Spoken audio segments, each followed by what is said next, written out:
Reverse dieting. In this video, we're going to talk about what happens with your calories when you reach your fat loss goals.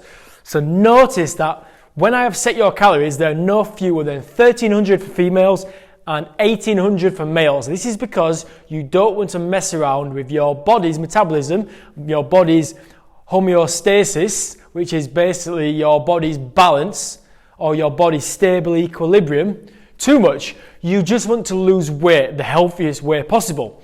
But I'm guessing you want to know what happens when you reach your desired goal. Well, we need to go onto the second stage, which is known as reverse dieting.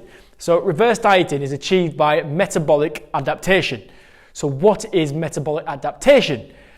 So when your body or your body's energy expenditure drops to a greater extent than you would normally predict, basically you plateau on a diet because your body isn't burning as many calories as you think. But it can work the other way too. So you are eating in a surplus and you're burning more calories than you ever imagined. So reverse dieting is a method that involves slowly and strategically increasing daily food intake, all in an effort to raise your metabolism from its slower dieted state. And while reverse dieting might seem like a one-way street towards fat gain, when done right, the technique actually works without piling back on the fat.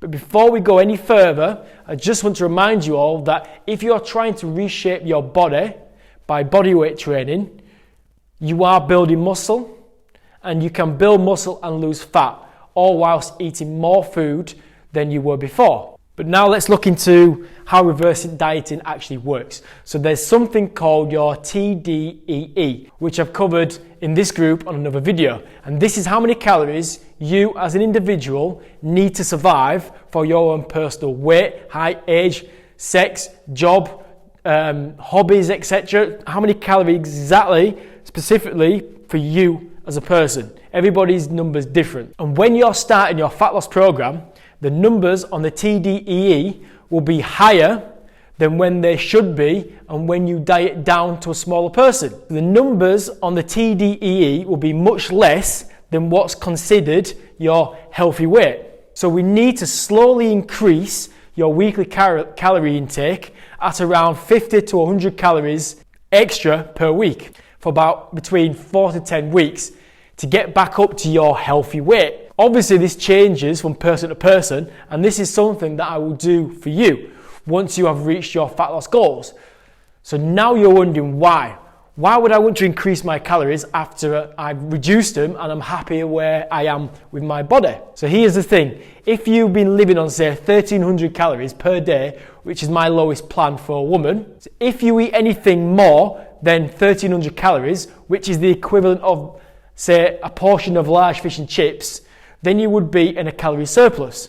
You will basically get fatter. Nobody wants to live like that and survive on that low amount of calories for the rest of your lives. I mean, you wouldn't anyway. You'd just go back to your old ways and you slowly slacken off and slowly put all the weight back on. So what you need to do is slowly ramp back up your calories in a controlled manner using MyFitnessPal. Otherwise, you just do it too much, too fast, and you end up putting too much fat on. So you need to ramp them back up to where they need to be for a healthier version of yourself who's not dieting anymore.